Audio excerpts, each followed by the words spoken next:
Fala rapaziada, começando mais um episódio de Onde a Coruja Dorme FC e hoje para falar um pouquinho mais a respeito da vitória do Palmeiras por 1-0 sobre o Atlético Mineiro. Realmente uma vitória importantíssima e ainda melhor foi o desempenho do Palmeiras, realmente foi acima do esperado. Para você ter uma noção, eu esperava um jogo extremamente equilibrado, como já vinha sendo os jogos anteriores. Lembrando que o Palmeiras e o Atlético Mineiro já se enfrentaram anteriormente e nas duas o Palmeiras conseguiu passar, porém passou de forma extremamente difícil. Foi inclusive dois jogos empatados. O Palmeiras acaba passando por uma questão do gol agregado, né? Que naquela época o gol fora de casa ainda tinha peso 2. Essa regra foi modificada agora. E depois o Palmeiras passou nos pênaltis nesse segundo confronto direto. Então, só aí você tem uma noção que é um confronto extremamente equilibrado, extremamente difícil. O que surpreende ainda mais da maneira que foi, especialmente no primeiro tempo, onde nesse primeiro tempo o Palmeiras tinha amplo domínio, praticamente todas as ações ofensivas eram vindas do Palmeiras, o Atlético Mineiro praticamente não conseguia atacar o Palmeiras. Então, o Palmeiras consegue abrir o placar com o Rafael Veiga, num chute espetacular. Rafael Veiga é esse que vem recuperando seu futebol. Ele vinha passando por uma má fase depois que ele voltou da seleção brasileira, porém, aos poucos ele vem recuperando esse futebol e, coincidentemente, a gente pode apontar que quando o futebol do Rafael Veiga funciona bem, a equipe do Palmeiras também funciona bem. Então, aí você pode ver que ele tem um papel fundamental nessa equipe do Palmeiras. Ele é um jogador de extrema importância.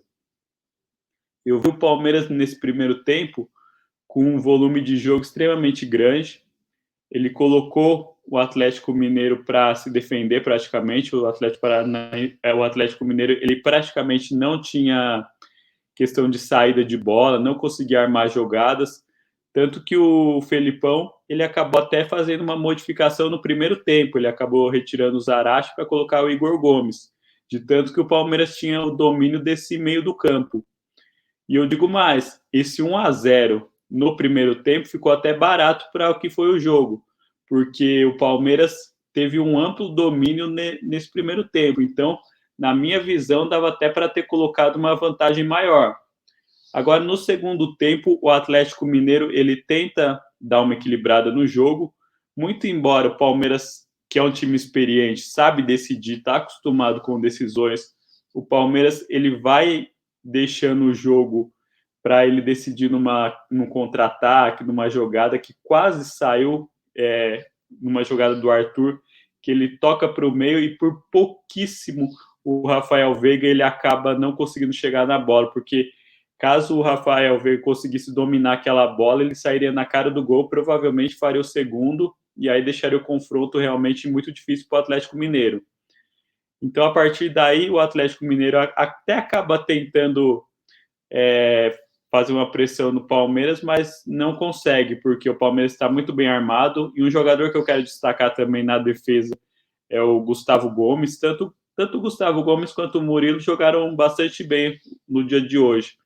Mas eu quero destacar o Gustavo Gomes porque é impressionante o que ele joga. Realmente, ele tem uma regularidade que é incrível e ele não perde essas bolas divididas. A impressão que dá é que ele está sempre posicionado da maneira correta. Ele está sempre desarmando. Então, ele realmente é um jogador que eu sou fã porque é um jogador espetacular.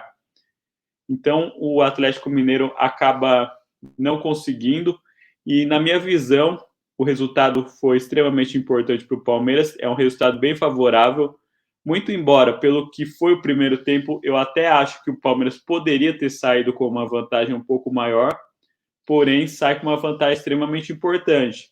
Lembrando que a decisão acontece na casa do Palmeiras, né?